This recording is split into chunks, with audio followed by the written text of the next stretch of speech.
ఏదైతే పరకామణిలో సూపర్వైజర్ గా పనిచేస్తున్నటువంటి రవికుమార్ అన్న వ్యక్తి చేసింది అత్యంత దారుణం, హేయమైందండి. మీరు ఇందాక ఉపోద్ఘాతం చెప్పినట్టుగా హైకోర్టు వారు మొన్న 27వ తారీఖు అక్టోబర్న ఇచ్చినటువంటి 15 పేజీల జడ్జిమెంట్ కేశవ్ గారికి. ఈ 15 పేజీల జడ్జిమెంట్ చూస్తే ఎంతో విస్తుగొలిపే అంశాలు దీనిలో జస్టిస్ రామకృష్ణ గారు దీనిలో ఉత్తర్వుల్లో రాయటం జరిగిందండి. దీని ద్వారా వ్యవస్థల్లో అటు తిరుమల తిరుపతి దేవస్థానం బోర్డులో, అలాగే అధికారుల్లో, పోలీసు వ్యవస్థల్లో, జ్యుడిషియరీ వ్యవస్థల్లో, రాజకీయ వ్యవస్థల్లో వేళ్ళూరుకుపోయినటువంటి అవినీతి కుమ్మక్కు ఎన్ని ఈ యొక్క 15 పేజీల జడ్జిమెంట్ లో తేటతెల్లం అవుతుంది కేశవ్ గారు. ఇప్పుడు ఆ రవికుమార్ అన్న వ్యక్తి అండి చిన్న జిఏర్ పెద్ద జిఏర్ మఠం నుంచి వచ్చినటువంటి ఉద్యోగి. ఇది తిరుమల తిరుపతి దేవస్థానానికి. ఇక్కడ రాశారు జడ్జిమెంట్ లో పారాగ్రాఫ్ నెంబర్ 6 లో జడ్జి గారు రాశారు.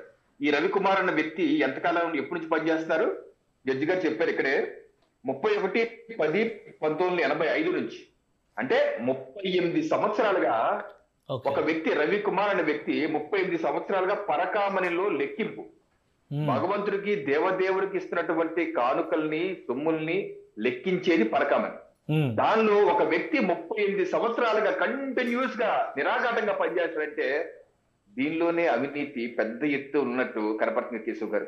అంటే 38 సంవత్సరాలు నిరాఘాటంగా అతని ఇన్వెస్టిగేషన్ లో కూడా పోలీసుల ముందు ఒప్పుకున్నాడు రవికుమార్. నేను ఎన్నో సంవత్సరాలుగా చేస్తున్నాను ఈ పని. అతని మూత్రం వెళ్లే ప్రదేశంలో అంటే సర్జరీ చేయించుకొని ప్లాస్టిక్ సర్జరీ ఒక సంచిలా క్రియేట్ చేసి ఆ సంచిలో డైమండ్స్ ఎన్ని నొక్కేసి కూర్చేసి తీసుకెళ్లిపోతున్నాడు.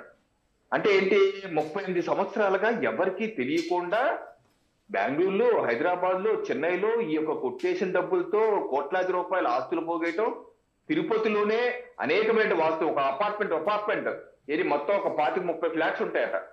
అటువంటి అపార్ట్మెంట్ మొత్తం అయింది. అనేక ఆస్తులు కొనుగోలు చేశారంటే 38 సంవత్సరాలుగా ఎవరికి తెలియకుండా, బోర్డుకు తెలియకుండా, పోలీసులకు తెలియకుండా, విజిలెన్స్లకు తెలియకుండా, స్థానిక ప్రజాప్రతినిధులకు తెలియకుండా, ప్రెస్ ప్రింట్ మెల్టర్ మీరు తెలియకుండా చేస్తారంటే ఆయన ఏమన్నా ఆంధ్ర నట్వర్లాలా? ఏ రకంగా గతంలో నట్వర్లాలు తాజ్మహల్ ని, ఎర్రకోటని, పార్లమెంట్ ని అమ్మేశాడో అటువంటి తలదన్నే ఆంధ్ర నట్వర్లాల రవికుమారా అని చెప్పి డౌట్ వస్తుంది.